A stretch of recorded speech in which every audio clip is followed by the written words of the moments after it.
শত শত বছর ধরে এই শহর কলকাতা ও তার উপকণ্ঠে কত অজানা গল্প কালের গর্ভে যে হারিয়ে গেছে তা কেবলমাত্র মা গঙ্গাই জানেন।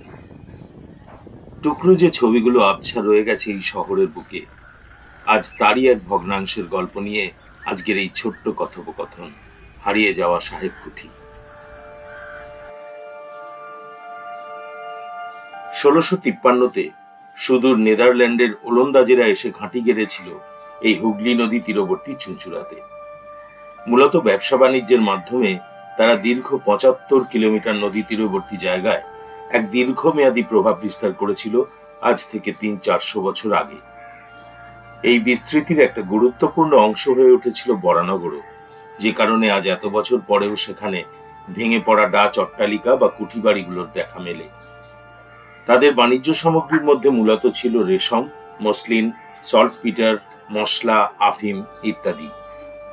1759 সালে ইংরেজদের সাথে যুদ্ধে এই প্রভাবশালী ওলন্দাজেরা হেরে যায় এবং 1825 সালে লিখিতভাবে তাদের যাবতীয় অধিকার তারা হস্তান্তর করে ব্রিটিশ সরকারকে।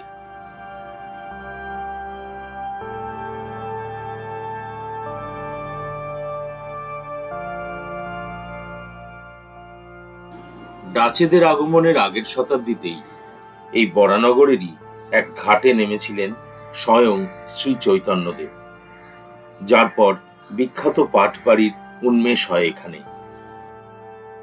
ঠিক এই ঘাট সংলগ্ন এই পর্বের সাহেব কুঠি। সোজা রাস্তাটা পাটবাড়ি থেকে এসে ডান দিকে ঘুরছে সাহেব কুঠির দিকে।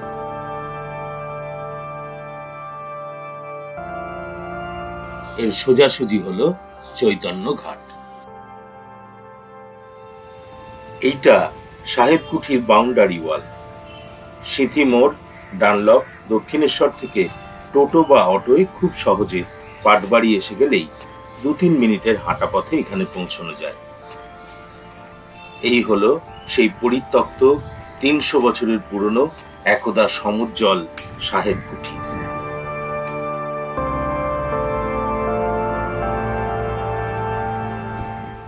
অসাধারণ একটা স্থাপত্য এই বাড়িটা। যে সময় চুঁচুড়াতে ছিল ওলন্দাজদের ঘাঁটি, তখন থেকে এই বাড়ি তাদের ব্যবহার্য ছিল। পরে যা আসে ইংরেজ বণিকদের হাতে। মূলত বণিকদের আমোদ আহ্লাদের জায়গা ছিল এই সাহেব কুঠি। কত না সান্ধ্য মজলিস বসত সেই সময়। বেলা ফুরলে একে একে সবাই এসে জুটত এই বাগান বাড়িতে।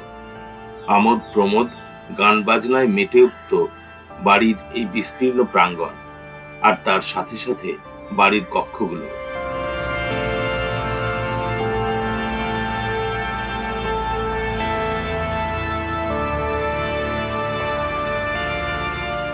আসুন এবার রোমাঞ্চকর সাহেব কুঠির ভেতরে প্রবেশ করা যাক। ভেতরের জলপাই রঙা মেঝেটা আজ বিবর্ণ। ঘরের জানলা দরজার কাঠের ফ্রেম কবেই উধাও হয়ে গেছে। ইটগুলোও খুলে নেওয়া যেত, কিন্তু শেষ মুহূর্তে হয়তো মায়া হয়েছিল, তাই রয়ে গেছে। বাড়িটার সবচেয়ে মজার বিষয় হলো পুরোটাই গোলাকার, বাইরে ও ভেতরে। চৌকোনা কনস্ট্রাকশন প্রায় নেই বললেই চলে। বিভিন্ন দিকে বিভিন্ন ঘর। কোন ঘর কি কাজে লাগতো তা কিন্তু সত্যি তেমন বোঝার উপায় নেই বাড়ির ভেতরে ঢুকে। ভাবা যায় না এই ঘরগুলো একসময় গমগম করত ওলন্দাজ বা ইংরেজ বণিকদের উচ্চ হাস্য, পানীয়র ফোয়ারায়। এখন সেখানে কুকুরের অবাধ বিচরণ। এ যেন হারানো এক ভুলভুলাইয়া। শোনা যায় ডাচেদের সময় এক গভর্নর এই বাড়িতে বেশ কিছুদিন বাস করেছিলেন।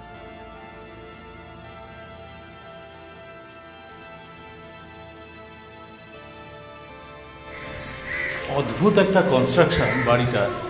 বিভিন্ন দিকে বিভিন্ন ঘর রয়েছে, বুঝলেন। সিঁড়িতে উঠেই অনেকগুলো ঘর।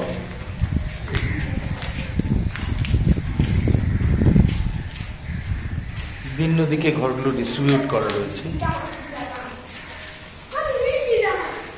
দারুণ মজাদার ব্যাপার। এখানে দোতলায় ওঠার সিঁড়িও আছে। এসো।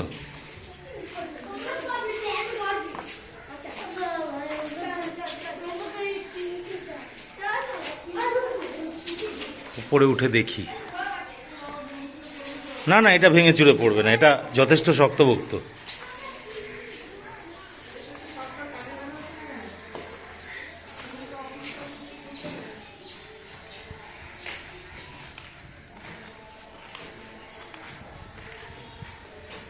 ওপরেও প্ল্যানটা একই রকম, ঘরের প্ল্যানটা দুর্ধর্ষ।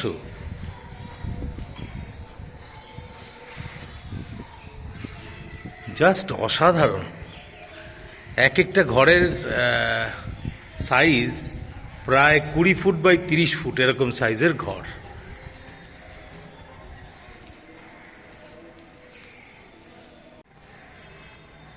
আসুন ওপর থেকে একটু আপনাদের গঙ্গার দৃশ্যটা দেখাই। এই হলো সাহেব কুটির ব্যালকনি, বিশাল এক ব্যালকনি।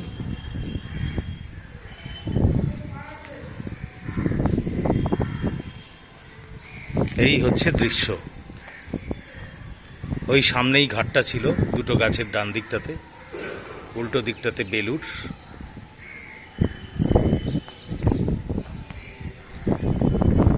এইদিকে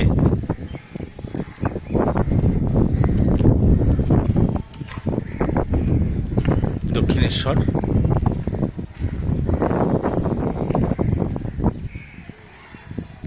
অসাধারণ অসাধারণ।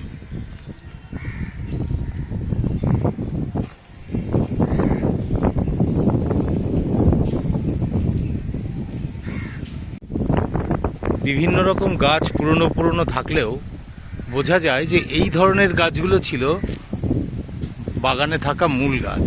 দেবদারু, বিভিন্ন রকম পাম ইত্যাদি। কারণ এই পামটা খুব আনকমন একটা পাম, এটা কিন্তু বড়নগর চত্বরে সেভাবে দেখা যায় না। বিরাট পুরনো একটা চাঁপা গাছ, সম্ভবত 70-80 বছর তো বয়স হবেই। গার্ডওয়াল ছিল পুরোটাতে, সেই গার্ডওয়াল, গেট সবই এখন ধ্বংস।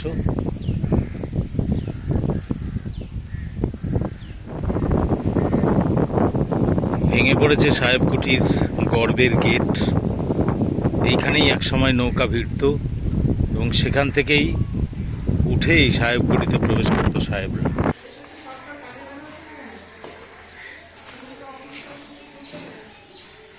পরবর্তীকালে ইংরেজদের হাতে যখন এলো এই বাড়ি, ততদিনে তারা গাড়িতে যাতায়াত শুরু করেছে। শহর থেকে এসে হয়তো এই গাড়ি বারান্দার নিচে তারা পৌঁছতো, পেছনের এই দরজা দিয়ে তারা প্রবেশ করত কুঠিতে।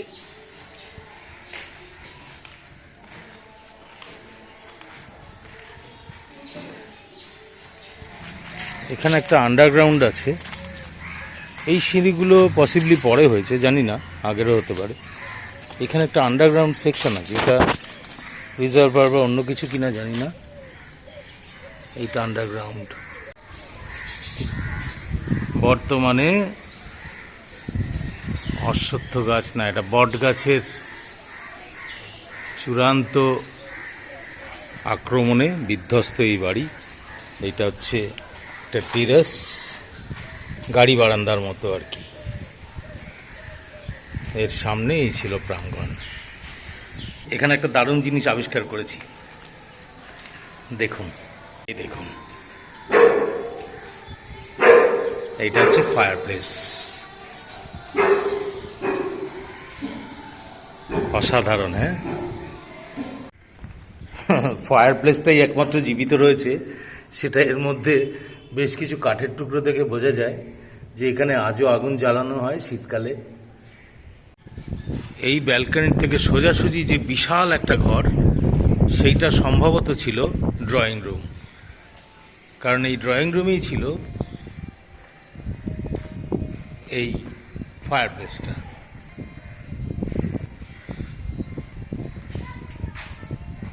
এবং সেখান থেকে ডিস্ট্রিবিউটেড হয়ে গিয়ে এদিকে নামছে সিঁড়ি, এবং তার পাশে একটা বেডরুম, এইদিকে হয়তো আরেকটা বেডরুম, এবং তার সংলগ্ন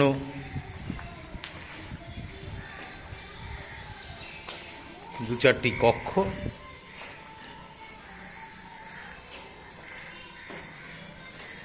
এরকম রয়েছে। এখানে তাকও রয়েছে বেশ কিছু দেখছি। এইটা কি ছিল আমি বলতে পারবো না, হতে পারে হয়তো কিচেনের অংশ ছিল এটা, সেখান থেকে খাবার হয়তো সাপ্লাই। এগুলো সবই আনুমানিক, কাল্পনিক বলছি আপনাদের।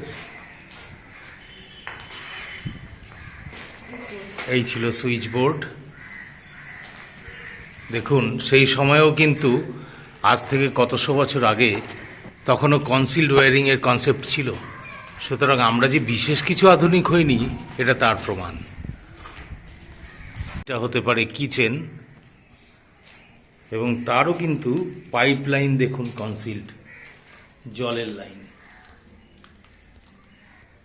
আশ্চর্য। এই যে ইলেকট্রিসিটির লাইন দেয়ালের ভেতর দিয়ে।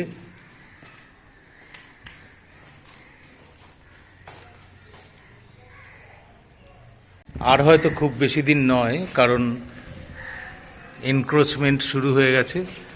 একদম দেয়ালের মধ্যে মধ্যে ইটের ফাঁকে ফাঁকে ঢুকে পড়েছে শেকড়।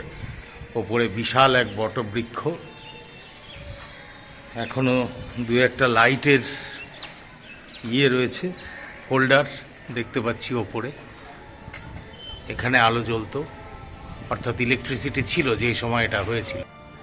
বিভিন্ন দিকে বিভিন্ন ইলেকট্রিক ওয়্যারিং দেখতে পাওয়া যায়। তার কারণ পরবর্তীকালে অর্থাৎ 1800 শতকে ইলেকট্রিক লাইন, বাল্ব এসব আবিষ্কার হয়ে গেছে। সম্ভবত 19 শতকের প্রথম দিক থেকেই এগুলো লাগানোর কাজ শুরু হয়। বারান্দায় প্রথম দিকে ঝাড়বাতি ঝোলানো হলেও পরের দিকে বৈদ্যুতিক বাতির ব্যবস্থা করা হয়েছিল। সত্যি মিথ্যে জানি না, এই বাড়ির বর্তমান মালিক নাকি বরানগর জুট মিল। প্রশ্ন জাগে, দীর্ঘকালের এক ঐতিহাসিক এই বাড়িকে কেন বাণিজ্যিকভাবে আবার বাঁচিয়ে তোলা গেল না? তাতে ইতিহাসও বেঁচে থাকতো এই বর্তমানের গর্বে। কিন্তু প্রশ্ন হয়েই থেকে যায়, আর কাল গুণে প্রাচীনত্বের স্মৃতিটুকু। তাহলে কেমন লাগলো আমাদের এই নতুন এক্সপ্লোরেশন? এটা একেবারেই কেউই আসে না, বুঝতেই পারছেন, একেবারে ফাঁকা, কোনো লোকজন কেউ নেই এখানে। অসাধারণ একটা বাড়ি, ঠিক বেলুড় মঠের উল্টো দিকে। বেলুড় মঠের উল্টো দিকে অসংখ্য জিনিস রয়েছে দেখার মতো বরানগরে। বরানগর তো এমনিই একটা সাংঘাতিক ঐতিহাসিক স্থান। তা এরকম দেখাতে থাকবো আরও। সঙ্গে থাকবেন ভবঘুরের। ভালো লাগলে শেয়ার করবেন, লাইক করবেন, কমেন্ট করবেন। দেখা হচ্ছে আবার আগামী পর্বে। ধন্যবাদ সবাইকে।